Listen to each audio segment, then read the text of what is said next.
Okay.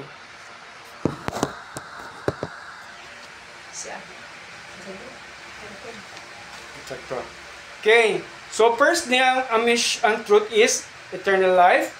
Second is have abundant life. Meaning abundant and meaningful life with Him. Kung saan yung sa John 10:10? I came that they may have life and have it abundantly. Okay. Kung sa'yo before ani? Naman Bible, no? Kuan katong si Satan mani sa thief. kalibutan. Dili. Ito, yan ang kawatan, pangawat, pagpatay, o Laglag. paglaglag. Then, ingon ni Jesus, I have come that they may have life and abundantly. So, meaning to say, doa ang gihatag sa Ginoo eternal life of abundant life, no? Abundant life. So, kisa man ang thief ang gi-mention sa Bible? Satan. Unsay purpose na si Satan? Unsay purpose niya? To kill, to steal, and to destroy. So, pasabutin na, kung wala kay Ginoo, iya kang good one. Manang pasabot na, hindi kita, perminti kita na ang Holy Spirit sa itong kinabuhi. Aron ang para kay kung wala pa kay Kristo, perminti, maski na, may na, di man siya gasimba, pero buutan siya, pero wala siya Ginoo, pwede siya sudan sa Satan. So, busa, full, kailangan na puno gitag Holy Spirit. Oh? Kaya kung wala tayo Holy Spirit, nagit ang Satan. No? Pero mo gining assurance, no? Mo assurance ang truth, no? Eternal life and abundant life. Pero gihatag na sa ato. Okay.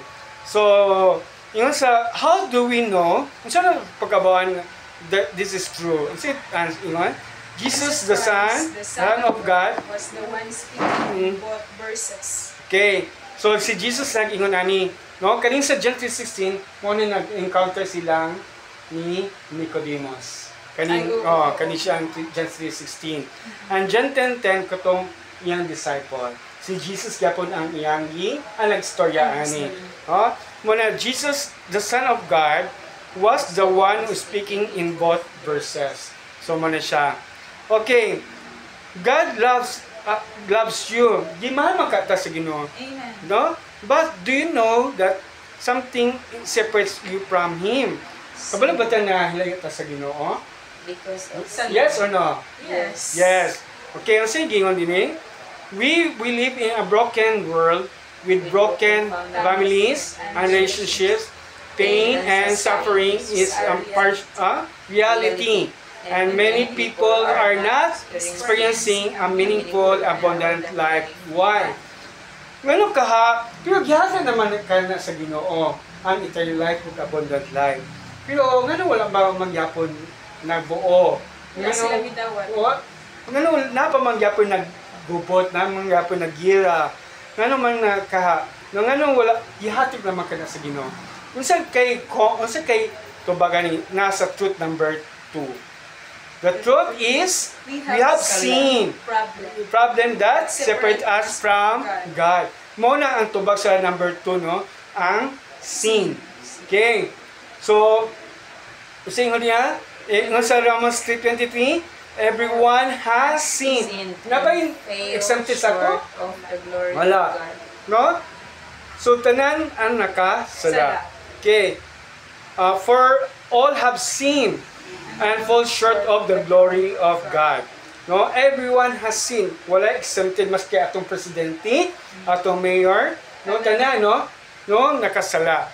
So wala exempted. And the penalty sa atong sin? Death. No, that is eternal separation from God. So naka-experience ba tag death? Spiritual death. Spiritual death, very good, no? Unsa ang ingon sa Romans 6:23? For the wages of sin is death, but the free gift of God is eternal life in Christ Jesus our Lord. Okay, so bayo sa sala is ang kamatayon. So unsay sala? Wala man siya nag-mention, no? Maski na makap or nakapatay parehar og timbang sa Ginoo. So ang once man gani nakomita, patay dito. Sama sa lala sa halas. makapatay gid ang sala. Do you know the implication of these verses? Kabla ba mo implicated ba ni? Here we see that our sins separates us from God. And oftentimes, we think that religion, good works, and good morals are solution. Solution ba? Ang religion? Ang pagkani. Solution ba ni? Dili.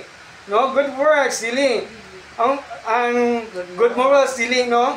Dili ni ang pamagi ang solution. O saan di ang solution? Okay, next. Okay. Nasa likod. Have you ever had thoughts like this? Yung siya, I'm not that had compared others. Yung siya, kato siya, gasimba, ako gasimba, ana. No? Ga-compare, no? Kani, nag-mission me. Oh, na, di ba? Oh, God will accept me into the heavens. Una, I do enough good works. Una sa mga tao. No? Hopefully, good morals character will get into heaven. Kaya itong makasala. Una. Kani, nagkatatin sa Bible study. Oh, wala kunuhay. Ilang una. Pero, I may surprise you out, but none of these thoughts are true. Dili ni siya tinuod. Here is only one solution, and it is from God Himself. We'll say truth number 3. The truth is Jesus Christ is God's answer to our problem. Very good. Wala napailain? Wala na laylain si Jesus lang ang answer sa tong problema. So, ingon siya, Jesus is only the way to heaven. Kung only siya lang, what na lain? Supak pa ka? Amen. Oh, supak pa ka? Wala na lain.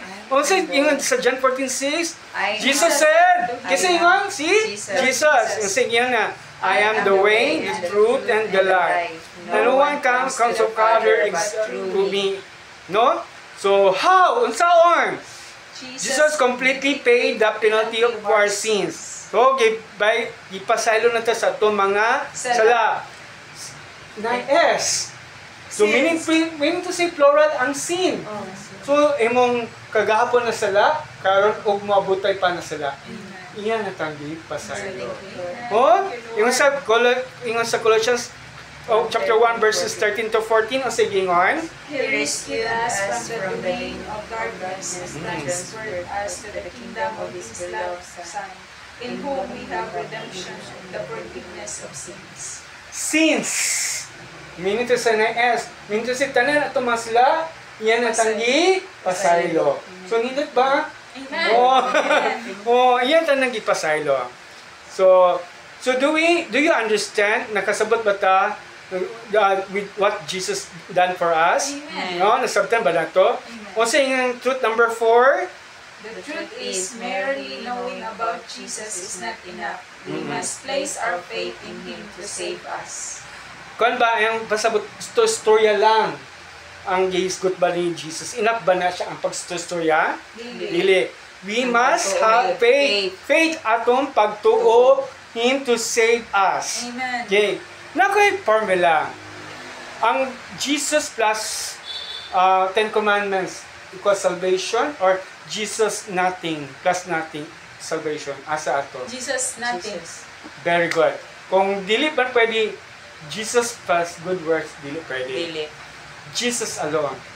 Nagtuo ka siya, save ka na. Amen. What na ilain? Amen. Oh? So, Jesus alone.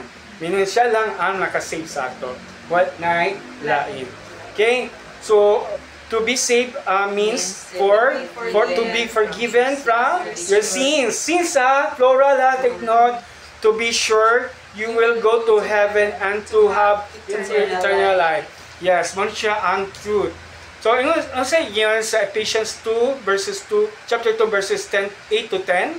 For by grace you have been saved through faith, and that not of yourselves. It is the gift of God, not as a result of works, so that no one may boast. For we are His workmanship, created in Christ Jesus for good works. Okay, good works. Ay pala yan. Which God prepared beforehand so that we would walk in them. Okay. Nagkasabot mo na ng passage. Ang pagtuo pag salvation, si Jesus lamang equals saved na, no? Ang product na to pagtuo, ay mo follow ang good works. Amen. Kita ba maging good works? Dili. Ang Ginoo. Amen. No? Sama maging masitasan. Di ba? No, ang gahimo ang mo yung form og maayo. Dili kita. Ang Molder, yes. What about good works? Makasave ba? Dili. Do they save us? Dili. Wala gyud. Okay.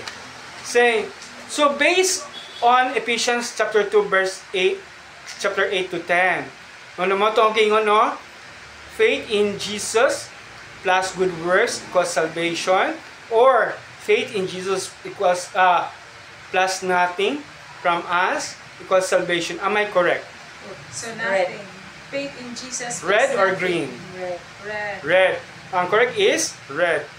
So here we learn that good works are not the means to salvation, but evidence of salvation.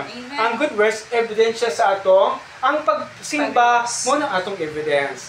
Kaya itong pag-attend Bible study, mo ng evidence na save ta. Save ta. Hindi kita ang naghimo. Kumiyang ko na siya. So knowing this, would you like to place your faith in Jesus to save you? Amen. Knowing this, would you like to place? Napailain ba? Gusto na ko, isa iya lang din ako. Oh yes. So, you can pray this prayer. Kung for example, ang mag-listen, imong ipabasa ang prayer. No? At imong pautan would you like to place, no, your faith in Jesus? Yes, no? Yes. No? At then you can pray this prayer. Basahan na to, no, by heartily. Sige, dungan tabasa. Lord Jesus, thank you so much for loving me. I confess that I have sinned against you.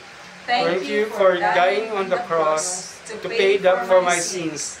Today I put my trust in you as my Lord and Savior. Please forgive me of all my sins. I repent of my sins. I accept your free gift of eternal life. And I surrender my life to you. Thank you for giving me my sins. From this day on, I choose to love and follow you. Amen. Imo din siya i-close, ingon din mo, pwede i-close atong eyes, then kani dayon, imo din i-pray. Kani i-sentence, word for word. Kaya kung word for word mo, lain na ang meaning. No? So careful sa atong prayer, kailangan ba na ay na isa ka line, no? Kailan by sentence. Okay, so i-pray na to na ingana siya. Okay, and then kung pag-pray, what is the most important decision ever? Ang sayon diyan ni 1 John 5 chapter 11 verses 11 to 13. And the testimony is this, that God has given us eternal life, and this life is in His Son. He who has the Son has the life. He who does not have the Son of God does not have the life. These things I have written to you who believe in the name of the Son of God, so that you may know that you have eternal life. Okay? So because you have received God's gift, kung sinitabo, karon kabalo ka, imong sala na pasaylo na, imong past, present, o ang future. Amen. Kaniyang pasabot sa John 1 John 5:11 to 13. Example mo, hatag kong Bible sa imo. Kung wala nagisgot si Jesus na eternal life daw atong balimon siya. Useless ang Bible, di ba? Kung wala nagisgot of eternal. Hindi man ka makasabot. Wala salvation. Wala kalawasan. Kung ang iyang prosper lang, dili, useless. Kung dawatin mo si Jesus pero na eternal life, dawatin ba mo? Kung yun siya, dawatin mo, bayaran mo 100. Ang love means is unconditional. Amen. Diba? Ang gift is free. Free, dili siya babayaran. So, ang meaning to say, ang eternal life is free. Amen. Diba? Ano siya. So, ato na ipasabot sa mga unbelievers. Okay? The most important decision is Jesus. And the most important pass of the part of that decision is recognizing the lordship of Jesus. So we are done in first kuan. So mga tanong ko, wait, say yung taday question, di ba? May question. Kani atong pag-good challenging ba niya sa ato? Amen. Oo. Ngano man challenging man? Nagkuhan siya, nag-talk about imong commitment sa imong kinabuhi. Very good. Naghatag, ginanglan imo ang time, usog, ginanglan imo ang effort, ginanglan ang imo ang love sa pagbuhat kay grabe gid tayo. Porsigido. Pwede ba ito maka-share in public? Amen, pwede. Pwede. Halimbawa, na kayo na-meet na stranger, nagsakay og bus, or kanang, sabi ito, magtapad dito ka, mukundig ang Ginoo, i-share na siya. Amen. Nakatry ba mo, Ana? Oo. Kanang, Nagka-try ko, Brad. oo. Kanang magsuot lang sa istorya lang ya si Miguel, tapos maka-istorya na rin ang mga word of God ayon hinahinay. Kaya na ba ito ni, pwede ka ito, kapag ito nabita siya problema, pwede ka na ko i-pray, mong ganahan na sila. Pero, ganahan na siya, sige, pray ko. Pero, kaysa, mo lang i-insert it. Dapat sa inyo si Jesus. Amen. Dapat ba? Dapat sa inyo si Jesus. Dapat ba mo si Jesus? Ito ba kay Jesus? Okay. Before ka mag-pray, mag-pray ka din, wala din si Jesus in life. Just says, diba? Pwede mo tamang your gospel in public. Pero, kamo ang pwede na. Pero, ang pag-share din mo na, kailan memorize mo ang Bible. Kung sa ang mga sense, kani siya, imong i-pattern. Remember, kaning kamot? Mo siya ang God loves you. Timaning ha? God loves you, John 3:16. John 3:16. Then, din, man's problem. Man's problem. Kung sa may verse, Romans 3:23 and Romans 6:23. Kaya nahilayo man ta sa Ginoo. Kani siya, God loves you, John 3:16. Kanida yun. Kaya din, ang Jesus answered. Kanida yun. Tam kay Jesus loves you, John 3:16. Ang una, John 3:16. John 3:16. Ay, may pagin mo. John 3:16. Sunod. God loves you din. God loves you na siya. Mahal ka ng Diyos. Inon mo, mahal ka ng Diyos. Pero ayaw, ipakita ka mo. Di mo lang timanan. Saktualis kayo. Dayon, hindi ka, nahilayo mata sa Ginoo, mo ni nahilayo ta kay tungod sa atong sala. Isa sa Romans 3:23 and Romans 6:23. Romans 3:23. O Romans 6:23. 6:23. Dapat tayo pag-asa. No? Ang solusyon, sala ni sin. Sala. Pag-asa rin eh. Answer. Si Jesus namatay sa cross. Answer, sir. Jesus answered. No? Jesus na sa 1 Corinthians 15:3 and 4. First quarter 3 and 4. Basta man na, Jesus died for all have sins according to the scripture. Katulong adlaw, gilubong siya according to the scripture. Muna siyang 1 Corinthians 5. Jesus died for us. Jesus. Nakuha kong siya. 1 Corinthians 5:15, 3-4. Kaya dayon, saan yung bato na itong namatay si Jesus? Padaw dito siya sa Revelation 3:20. Revelation 3:20. Isa. Jesus died for us. Jesus died for us. Tapos, ang sa ganito. Number 4. Katulong adlaw na nabanhaw siya. Mo na siya ang third day. Mo na siya ang gospel. Mo na ang gospel. Okay? Dayon, kanida yun. Ano ba? Parang dali na siya mamemorize. Mas kan kay siya. Number 4. Mo na din ang Revelation 3:20. Kaya Jesus knocked the door. Knock. Jesus knock the door. Oo. So, Jesus knock the door. so di na dali nimo ipadawat si Jesus sa iyang kinabuhi. The door. Tara sa Revelation 3:20. Revelation 3:20. 3:20. Oo. Okay. Okay? Kung imo na siya ipadawat, no? As Lord and Savior. Imo siya ipadawat. Dawat. Jesus as Oh. Lord Accept. and Dire accept. Oo. Accept Oh. Jesus as Lord and Savior. Jesus as Lord and Savior. as Hmm. Lord. Imo din pangutan or di na ba tataman? Savior. Dili, no? Kaya pagdawat. Pangutana Ah, na yun. ano? Ay, Kasi- sa number 5, Hmm. pangutana. Hmm. Number Question. Oh. Di na ba Dili tataman? na ba Dili. Dili Ano na eh? ba tataman? Ingon din siyang ino na kailangan mutubo ka as spiritual growth. Kailangan Mutubo ka. mutubo ka. Kailangan. Mutubo ang mga spiritual. Mutubo ka. Spiritual. Spiritual growth. Ang gamit naman ni Uma. No. Oo. Spiritual growth. So, In spiritual growth. nasa 1 John chapter 1, no? Sa mga Growth? chapter 1. Muna ikalima. Itong light man dito, wag na siya niya. Then, kung sa'yo may tabo, kung anak, nagidati mo si Jesus, First, nemo, unsa to? John chapter 1. John chapter 1, kaning spiritual growth. Oo. John chapter 1.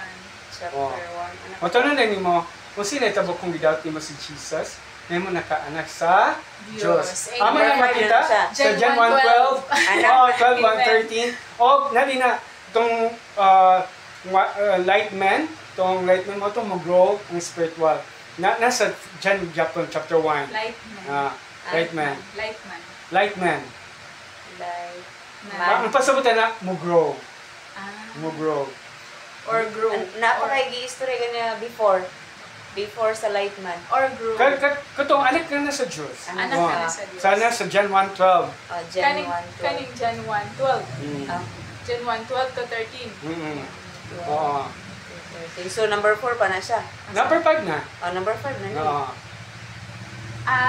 Kasumpay na siya. Mm-mm. Ang pangutana at hiriram, tama din. Ika number 5 na siya. Number 5 na ni. Mm-mm. Sa spiritual growth. Kailangan mo tubo ka. Kung saan pamagi pagtubo? Kailangan mo pray. Pray. How to grow. Mm. How to grow. Kailangan mo tubo ka. How to grow. How to grow. Mm. Pray every day. Pray. Pray. Number 2, Pray every day. Bible, dapat nakidala. Para yung hatag din mo. Day Read the Bible Amen. every day. Nice kay Lord. Read the Bible every day. Number 1 siya te. Number 1. Read the Bible. Every day. Every day. Magsugod. Book of magsugod. John. Book of John, correct. Amen. Oo. So, dayon, attend every church every Sunday or Saturday. Number 2 ni siya. Number 3, attend Church. Kung SDA siya, pwede Saturday. Attend church every Saturday or Sunday. Oo. Every week. Every Saturday or Sunday. O kanin, kung na Bible study, attend po. So, mora na. Then, ay din mo i-pray ang inyong problema. And attend any Bible study. Like ani, libro. Pero ako alam po na sila kay ka-attend gina sila kay inyong ako. Every stranger. Attend. Kung nasa mga invitation, attend siya. Bible Kung study. invitation sa ila, attend siya. Study. Pero dili pugson. Yes. Nara sa iyang decision. When you do a decision in your life, diba? Yes. And then, so, ay din mo i-pray din iyang problema. Pray na yan. Pray. Ay di ka mo pray sa mong, kay ampun ka na ko, Lord, ay mo din i-pray iyang problema. Pray. So, Mana? Pray him or her. kaya maglakaw ka, kailangan na kay dala Bible. Kay mamit, na kay ma. Gani ihatag na ko. Oh. Oh, ganun ang mga believers mo, i-pray natin sila. Oh, mga ganun lang. Oh. Lord, thank you, Lord. Salamat kayo. Pero kapita, lead. ang danger po din na winter po ng Satan. Lagi. So kailangan atong gid isandar atong life gid ang Ginoo gid mo dala sa atong kinabuhi. Kay kung ato lang bitaw, pwede ta sidan sa enemy. Muna usay ang atong body magduya, itong family, ang gamiton. Pwede po mag-choose ang gamiton. Pwede po mag-choose ang gamiton. Na mag-away-away. So, tama, pray good everything sa itong life na ito. Muna siya, di kita padala, no, kanang bitong kani, gipray ginang ko ganina. Lord, magpadayan gani, Lord. Ayaw tugutin na mo babag ang enemy sa ato. Amen. Muna siya. So, wag mo babag sa ito kanina. For God's glory. Amen. Yes, Lord. Thank you, Lord. Opening nga ako na itong ako ra isa sa kwarto. Nagkasakit ko itong before nakuha na dito ito na operahan na. Ang inyo, yung practicean yung anak, kung na may anak na dagko na, practicean ninyo. Practicean nyo. Pray or yung maslingan, magsugod ka. Or slingan na, best friend, di na ka magsugod. O na, di na ladayon. To hidden ka sa stranger. Okay, mag-closing prayer na ta. Before ta mag-close, na may prayer request. Sa mo health protection lang yun. Okay, sige. Tapos healing dahil. Ha? Kay. Lagi mga manuok daw ko na saya. Manuok sa kuang. Ang ato lang gid ang technique lang gid surrender gid atong life gid. Surrender. Kanunay gid perimeter surrender sa atong life nato sa Ginoo. And i-invite mo ang Holy Spirit to i-fill ta sa Holy Spirit atong body. No? Then once ato i-surrender mo salit ta sa iya in 100%. Tingnan sa church no. Kanang mohati na bidota di na ta angay ng balata. Dili na mahabala ka. Ang answer magud sa Ginoo, yes or no. Kung no gani, thank you gyapon ta. Thank you gyapon ta. Maski kana sa inyong business, siguro nay purpose ang Ginoo. Oh. So dili gyapon ta mag-worry. Dili pa bisihon sobra. Dili. Mas siya man gyapon mag-busy kaysa wala. Kay kung magdili po ta mag-busy, di na gyapon ta sugad sa enemy. Pero ayaw paghago. Kaya paghago po, sudan niya po kasi ang ikapay na nila. So, balance lang, balance. So, pag busy ka, abring home na kasi ang family, mag-start ka din ang away, kay kapoy na, kailangan balance din siya. Oo. Kung yun ang technique, surrender lang din sa Ginoo atong life din. Mga ganyan, wala lain, no? Sigat. Kaya kita temporary mo sa Guinness kalibutan. Ang atong permi, masave lang ito. Oh. Dito mag-worry. Kaya ang earth temporary na rin. Third dito sa heaven. Oh, may mga ganitong goal niya. To at dito sa langit. Oo. Balag na sa problema, to isurrender sa Ginoo. Okay, mas dako pang Ginoo kaysa itong mga problema na ito. Di ba? Oh, ang problema, ikatawan na ito. Oban ang Ginoo. Rejoice, ever rejoice. Ingon sa Philippians 4:9. Philippians 4:6 ang galing? No? 4:4. Rejoice in the Lord. So, mora, no? So, pray yapon ko ninyo na yapon, sa'yo kapulang yapon ko. Pray yapon ko ninyo. Sige, pray ta. Sige, Father God, thank you so much kaniyang gabi na amon i-close, Lord God. Salamat, Lord God, na kaya nag-open me first topic, Lord God. Lord, ang yapon ako, Lord God, na maglahol tayo ni sunod Monday, Lord God. Among schedule, Lord God, Father. Lord, kay kani Lord, dili lang kami mo sulong, Lord God. Kailangan po ni o word of wisdom, Lord God, aron kami na po i-share po sa uban, Lord God, Father. Lord, gamita kami to reach out other people, Lord God, especially young men and women, Lord God, Father. Lord, meet na mo ang mission, ang vision, Lord God, Father, in million followers, Lord God, dini sa Alubi, Lord God. Lord, by faith to you, Lord God, in according to your will, Lord God, Father. Yan po ko si Sister Jo, si Glo, ag si Lani, ilang pag-uli, Lord God, safety, ilang pag-uli, Lord God, Father, o pag-abot ilang balay, Lord, hapsay ilang pag-uli, Lord God, uban ng pamilya, Lord, na puno og love and joy. Lord, tantanga ilang mga hindrance, ilang mga kapoy sa lawas life, in the name of Jesus, Lord, I rebuke sa ilang mga kapoy, o ilang mga hunanan, Lord God, na, Lord, tantanga na, Lord God. Lord, kay gusto mi, Lord God, makaserve me sa imo, Lord God, sa imong gingharian. Expand your kingdom, Lord Jesus, Lord. Lord, thank you kanina place, Lord God. Lord, I hope, Lord, kanina place, Lord God, maamong po ning meeting place, Lord Jesus, Lord. So, dagan po ma-bless, Lord God, in your name, Lord Jesus. Thank you, Lord, in Jesus pray. And ako po, Lord God, niya among D-group, Lord, mag-meet po me on you, Lord God. Thank you, Lord, in Jesus pray. Amen and amen. God bless! God bless. Pictures at ta.